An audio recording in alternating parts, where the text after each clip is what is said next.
Hey, what up everybody, this is Steve Breach coming to you with a follow-up video onto my day in the life of meeting Lita and Drew McIntyre. I believe this was last weekend. I made this video mostly because I went and checked out my buddy Paul, Mr. JB Paul 44's video on YouTube. I watched it last night. Him doing the late night video showing off the things that he got signed while he was out there at the show, and it inspired me to come and tell you my side of the story. We had a ton of fun. As you can see from my day in the life video, it was one of my worst experiences ever heading out to a show. Nothing was like overall too bad, horrible, but basically I left for the show. I drove about 15 minutes down the road before I figured out, hey moron, you forgot the tickets. And then I started thinking about it. You know what, I bought these tickets on PayPal. I'll probably be able to get to the show. Then once I get to the show, I'll be able to show them my PayPal receipt and they'll probably just let me in. Then I got a little bit more scared about 5 minutes down the road, so I drove about 20 minutes out of the way. U-turn it, head all the way back home. Once I get back home, I run in the house, I grab my tickets, and then I leave. Once I get about another 40 minutes down the road is once I figure out that I've forgotten my batteries that I bring to the shows with me, that I plug into my phone. They're little gimmicks. Like this, if you've ever seen me or if I ever showed them off in my video, they look like this. You plug them into your phone using one of those Apple cords, and it charges your phone and it works, so you can take a lot of video and take a lot of pictures. You can answer your text messages and not worry about your phone having to die out while you're watching the show. When I make my day in the life videos, if they're only going to be like one day, I'll use my phone. If not, I'll use my camera, which I didn't bring because I wanted to be able to upload the video up fast. I wanted to put it up the next day, so I just used the iMovie on my phone and put that up. But overall, once I finally got to the show, I got there probably about 30 to 40 minutes later than I wanted to. Luckily for me, as I brought up in my video, I have one of the best friends in the world, and that is Paul. Paul, he got there on time. He was in the very front of the line. I sort of just walked up and I smoothed up next to him. Nobody really made any noise about it. As we were, sitting around waiting, somebody came out and asked, who bought the VIP package in order to go to the show, which was basically, you get a picture, an autograph, and a front row seat for 50 bones. And I thought that was a great deal, so that's what me and Paul jumped on. If not, it was, I think Lita was like $20 an autograph, $20 a picture, or maybe it was $15. It was somewhere in there, but basically it made it a deal to get the package, especially because we wanted to stay and we wanted to have fun. Victor, he'd gone to, he was in Dallas for Hell in the Cell, and I never got an answer back from Mario on if he wanted to go or not. But I thought this was going to be a fun trip. Once we finally got there, guy came out and said, who bought the VIP package? We got to go even more to the front of the line than we were. They brought us inside, and they sat us against the wall. And as Paul brought up in my video, I'm always very anxious to meet people. So basically, even though he got there first, somehow I cut him in line, and I do it every time. And I feel bad once it's over with. It's one of those things I don't really realize what I'm doing when I do it. But in order to be a friend, I should probably, hang back. But it's just one of those things I notice about myself. I always interrupt people. I don't know. I think it has a lot to do with me being a single child, and that's just it. But basically, it's if you can put up with that, we're gonna be good buddies because I'll take care of you as long as you take care of me. Once we got into the show, basically they took us up on the stage. We met Lita. We were in the front of the line. I went first, and honestly, when I walked up onto the stage, she was sitting at the table, and she was sitting at an angle.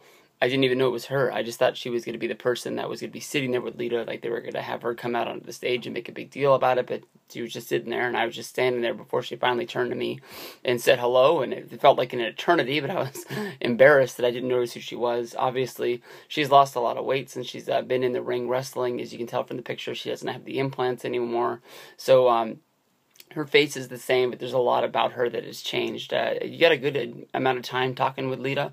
Talked to her about her living in San Francisco now. Talked to her about her being retired and away from the ring. Telling her that I went to the Hall of Fame and she had an awesome speech. And I was surprised that they gave her that much time. We got a few stories out of it, this, that, and the other. And then you came down off the stage. I came down around and I was looking to get a picture of Paul and Lita and maybe a little bit of video for my video that's up. But as I did that, my favorite independent wrestler, Nicole Savoy, came walking by, and I greeted her, and she had noticed me from talking to her on Twitter, so we chit-chatted a little bit about her being involved with Shimmer now, and how pumped I am. I really want to see a Shimmer show when they come to WrestleMania, for WrestleMania weekend. So I took a picture with her, and then me and Paul just we just walked around and kicked it. We didn't have a whole lot of time before the show. We had really good seats that were right there on one of the corners of the ring. We bought our tickets pretty much right when they went up, so I think he had 8 and I had 9 or something like that. The people that were ahead of us, man, they must have bought their tickets like pronto. Oh, I think I actually bought mine a little bit late, but I asked them if I could sit with Paul, because I said that's why I was going, and it would have sucked if we weren't together. But they had a pretty good show out for the show. It's just a normal local independent show. It's not the huge basketball gym that they rent out for WrestleFest, but it's a good size hall that they have in there. I'm not really good at guessing how many people were there, but I'm guessing that there was more than 250 people at that last TNA Impact taping. And this was just to see basically Lita be a special guest referee. Drew McIntyre had a match, and then Ricardo Rodriguez wrestled in a match as well. Except for that, it was just your normal, Van Cool, Shane Cody, the Old Bucks, your normal dudes. Pretty good matches in there if you just sit back and you have fun and you cheer for the baby faces and you boo the heels, just basically like you're supposed to back in the day. It's the closest you're going to get to sort of that old school, old time wrestling. We had a lot of fun during there. There was a spot where Lita was the special guest referee, and she got involved into the match between the two girls, and that place exploded, and all she did was just sort of grab a girl and throw her across the ring. I was lucky enough to film that and put that up. The Drew McIntyre match I thought it was a good match, but it was a typical Drew McIntyre match. And he put the Evolve Championship up on the line.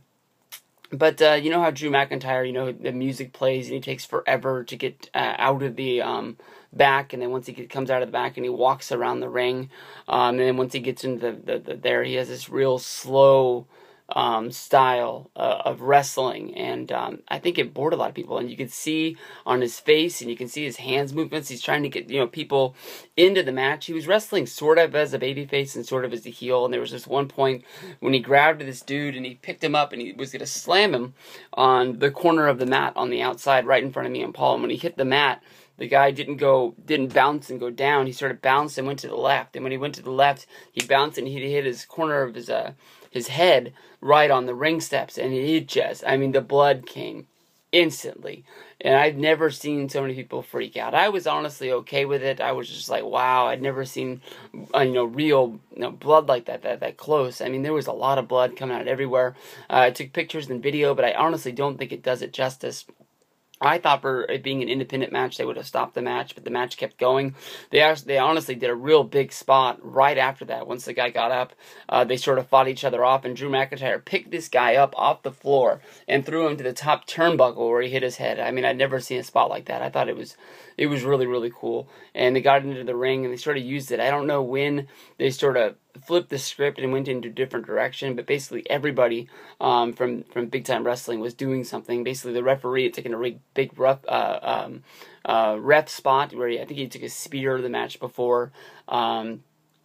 He was trying to hobble his way down to the ring and bring towels where he was trying to still steal from the last match. So that was pretty funny.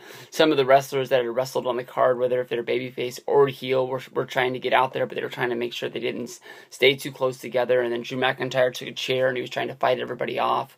And then basically, it was really fun. It was a good experience. Ricardo Rodriguez had a match. It wasn't really anything spectacular. I was honestly really surprised that he didn't sign autographs. I don't know why he wouldn't go out there to make $5 a picture or $5 an autograph, whatever it is. But we did meet Drew McIntyre. Drew McIntyre was a really, really nice guy. Basically, we got to the push. We got up and we went to his merch table, and then it was long enough during the intermission where I was like, maybe he's not coming out till after the show, since I was guessing he was probably going to be in the main event. And we already came all the way back, and then the intermission went way longer than we thought it was going to. Then finally Drew came out, and we had time to get back to the line, and basically me and Paul were in the front of the line, and He only wanted $5 a picture, $5 an autograph, which I thought was very much a steal. I wish I would have gone back out to the car in order to get my encyclopedia, but I didn't. But he deserved more than I gave him, but I didn't want to get back in line because the line got really long really fast. But basically, from being in the front of the line and him not having a Sharpie, and the person who was taking his money didn't really know what was going on, me and Paul got to have a good 5, maybe even 10-minute conversation with Drew talking about that video where he debuts in Ireland, or Scotland, wherever it was, where he made his first appearance, where he came back from that itty-bitty ring. That's what I was trying to ask him about, and how loud it was in that place, and how he's moving around, and, you know, wishing him luck on what's going down. Drew McIntyre, honestly, is one of the nicest guys out there. I know that there's a story out there about when we went to the airport, WrestleMania 27, to pick up Miguel and Billy Paz. We saw Drew McIntyre there, and he ran away from us, pretty much. But basically, when I went and I met him at Access that year, I told him about that, and he was basically saying that he flew in his family, and his luggage has been lost, so he's pretty upset about them not having any luggage in Atlanta for the weekend, and trying to figure out how they were going to find his boxes, or how they were going to find his bags, and he didn't even know that we were there. It wasn't intentional, he said. But he was really cool. When we went through the line, basically, I got Lita's book, which I took the cover off of, which is over there. But I think it's pretty cool. White cover, pink things. But I basically had her sign the inside cover sheet. It says, to Steven, Lita, 2014 Hall of Fame. And then because it's her book, she gave me the second autograph of saying Amy Dumas. My buddy Paul, basically he had bought too many tickets for Lita autographs and things like that, and he didn't have enough things after it was all done. Hey, look, there's Katie Lee Burchill. So basically he gave me one of his autograph tickets, and I got my Encyclopedia 2 signed. This one just says, to Steven, love Lita, Hall of Fame 2014. I still got the Drew McIntyre to sign this, but I didn't have Drew sign anything. But at the merch table, they had 3 autographs for $10 on 8x10s. And I mentioned to Paul that I really like this, and I didn't know why I wanted it, because I'm not really an 8x10 guy, especially if I'm not meeting him. But I got this Maria picture that he gave me because he needed to get a third one, and he only had 2. He got Tony Atlas and he got Jimmy Snuka. So I have this awesome looking Maria 8x10 that he gave me. He's one of my best friends in the whole world, and I really appreciated that. Really cool to get the Maria 8x10, get the Encyclopedia signed, got the Lita book signed. Ricardo wasn't out there. I would have gotten a picture with Ricardo. Glad I got a picture with Drew McIntyre.